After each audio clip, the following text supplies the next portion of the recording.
Você alguma vez na vida já esteve em uma roda de amigos, relembrando de momentos vividos, e você fica ali quietinho, só nas gargalhadas, e quando enfim você decide abrir a boca para falar algo que também foi uma experiência comum, um olha para o outro e faz logo aquela cara de indagação, e vem aquela pergunta clássica, aquela que: quando é que foi isso mesmo? A gente não lembra disso. E você fica com aquela cara de tacho, percebendo que parece que só você viveu essa experiência. Ou ainda, seus amigos lembram de uma forma completamente diferente do jeito que você contou. E é nesta hora que parece que você está ficando doida. Muito bem. Hoje você vai entender o que é que está acontecendo, como se forma e talvez qual a razão pela qual a sua memória seja, na verdade, uma pegadinha do seu cérebro.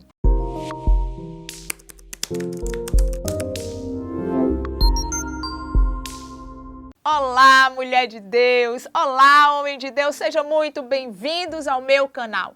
E se você ainda não me conhece, eu me chamo Ivana Almeida e sou mentora neurocomportamental há mais de 10 anos. Este vídeo traz uma abordagem que, inclusive, é um dos meus temas preferidos, a memória.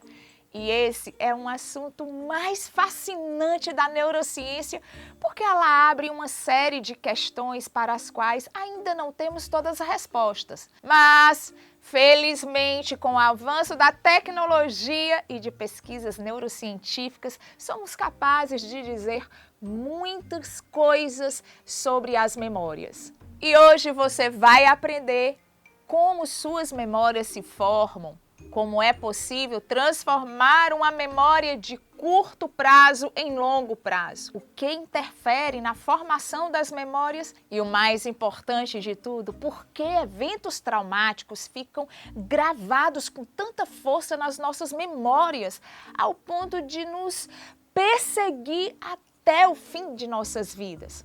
Por isso, fica comigo até o final desse vídeo e eu te garanto que você não vai se arrepender. E vamos começar com a maior entre todas as perguntas sobre esse assunto.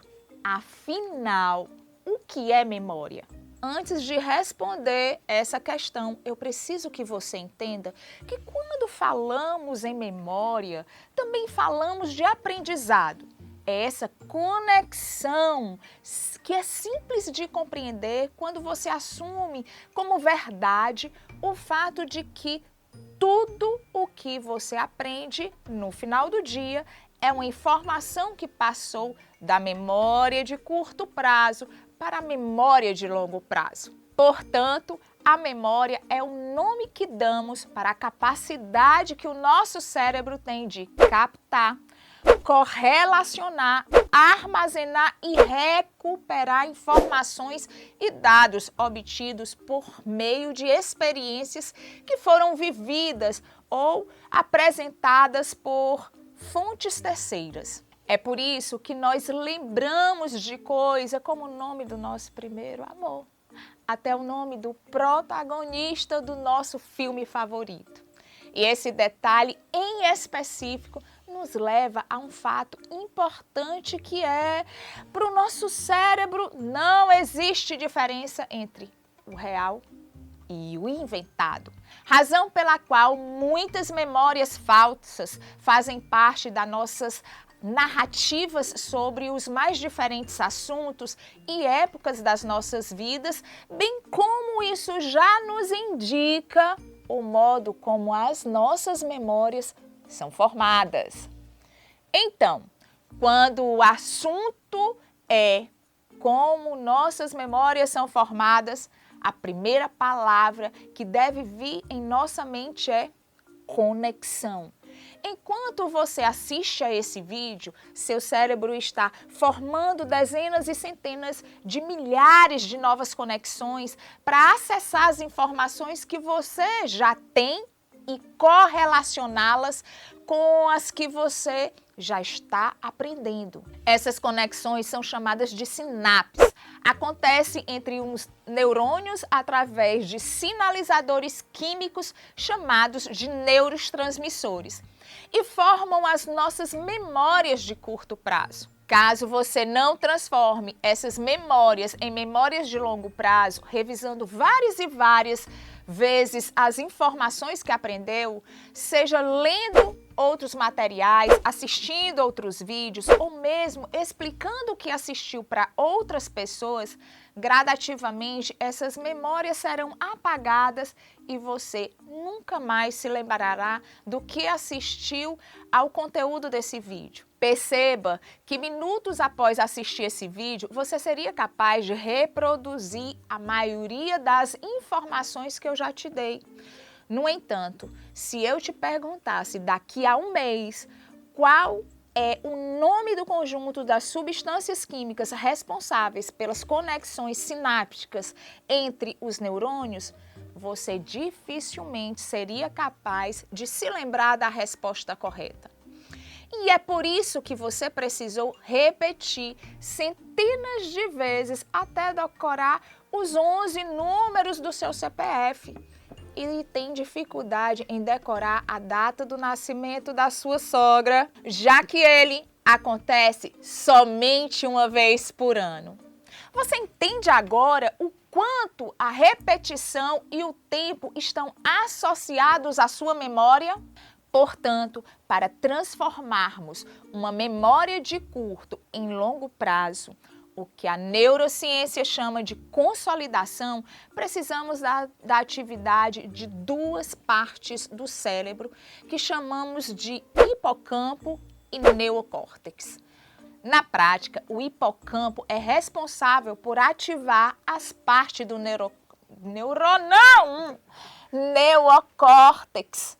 Na prática, o hipocampo é responsável por ativar as partes do neocórtex que precisa ser associada a uma determinada memória.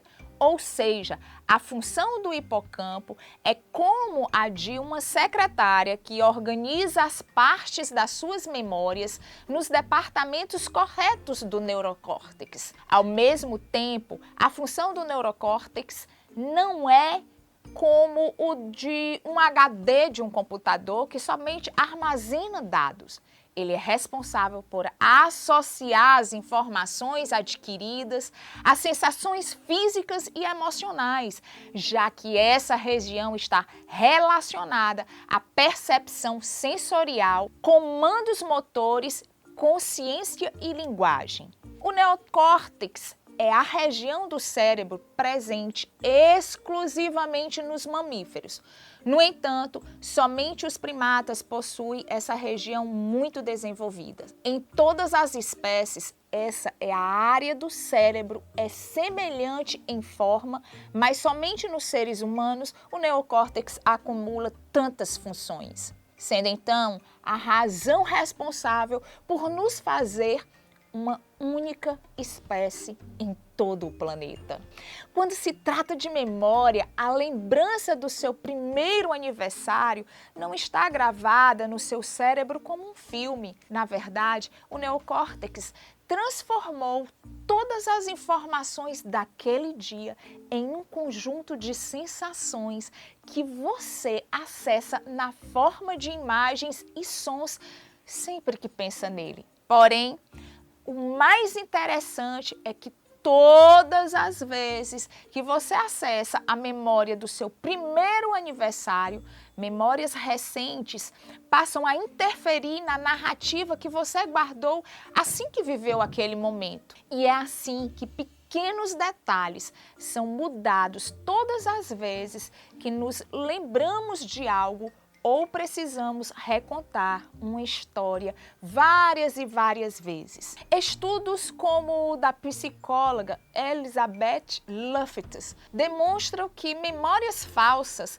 podem ser facilmente implantadas em nossas mentes e não precisa de muito para isso acontecer. Em seu mais famoso experimento, algumas fotos falsas foram apresentadas a um grupo de voluntários. Apenas com pequenos estímulos, os voluntários foram induzidos a se lembrar de terem abraçado o Pernalonga em um passeio na Disney. E as narrativas que davam conta desse passeio eram tão detalhadas e complexas que a pesquisadora pôde demonstrar o quanto o nosso cérebro não distingue o real do imaginário, modificando as nossas narrativas conforme o nosso estado mental e a necessidade do ambiente. E aqui eu abro um parêntese. É justamente por essa incapacidade do cérebro de tornar as nossas memórias imutáveis que há na área do direito, por exemplo, entre todos os tipos possíveis de provas, os depoimentos de testemunhas são considerados os mais frágeis. Fechando agora o parêntese e voltando ao nosso tema principal. Pessoas que tiveram danos no hipocampo podem sofrer de uma doença chamada amnésia anterógrada. Entendeu, Daniel? O nome é complicado, mas fica aí comigo que você vai entender o que é esse nome anterógrada. Ela se caracteriza pela conversão das memórias que já foram consolidadas, mas torna a pessoa praticamente incapaz de formar novas memórias. Se você nasceu antes dos anos de 2010, com certeza você já assistiu o filme como se fosse a primeira vez, certo? Pois então, a personagem principal, interpretada pela atriz Drew Barrymore, sofre de amnésia anterógrada e no decorrer da história vemos que ela não se lembra do seu par romântico, interpretado pelo ator Adam Sandler. No entanto, ela aprende a desenhar suas feições e faz dezenas de caricaturas dele.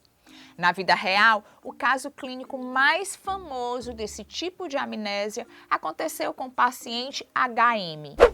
Henry, mesmo tendo falecido aos 82 anos, teve a sua memória preservada até os seus 27 anos, idade em que sofreu o trauma que deu origem ao seu quadro de amnésia. E assim como foi retratado no filme, o paciente HM também não se lembrava que tinha aprendido a desenhar.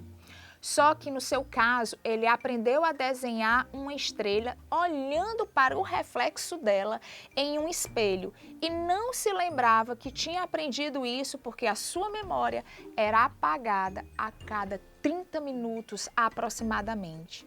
Existem outros tipos de amnésias que são desencadeadas por forte estresse. Mais à frente, iremos ver esse tema com mais detalhe. Mas já adiantando um pouco do assunto, isso acontece porque o nosso cérebro interpreta altos níveis de estresse como uma ameaça à sobrevivência. Logo, as pessoas entram em um estado de autopreservação, havendo um rebaixamento da função do hipocampo, o que impede a formação de memórias de longo prazo e até a regressão das memórias para uma época em que seu cérebro interpreta como segura. Um caso desses foi documentado pela BBC e aconteceu há alguns anos na Inglaterra. Naomi, uma jovem mulher de 32 anos, mãe solo de um filho que literalmente do dia para o outro perdeu todas as memórias da sua vida e acabou achando que tinha 15 anos de idade. Esse tipo raro de quadro clínico foi desenhado por mais de uma década de extremo sofrimento psicológico. Naomi deixou de ser uma desempregada, dependente do sistema de auxílio do governo e uma mulher abandonada pelo companheiro com um filho pequeno para cuidar. E voltou a ser a adolescente, cheia de sonhos, que desejava ser jornalista e tinha planos de viajar para todos os países do mundo. Esse caso nos mostra como o nosso instinto de autopreservação é poderoso. Nesse momento, é preciso esclarecer que doenças neurodegenerativas, como o Alzheimer, não são da mesma natureza da amnésia anterógrada. Por exemplo, o Alzheimer é a morte quase generalizada dos neurônios, havendo a degradação total do cérebro e, por consequência, a perda de diferentes funções motoras e cognitivas, como é o caso da memória. Por outro lado, a amnésia ocorre por traumas físicos no hipocampo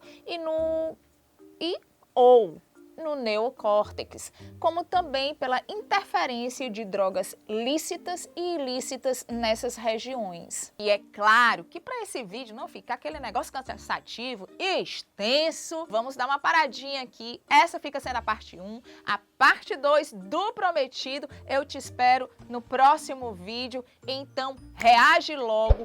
Cuida, dá o teu like, curte, compartilha, se inscreve, ativa o sininho, porque quando a parte 2 sair, eu estarei junto com você nessa jornada da sua memória.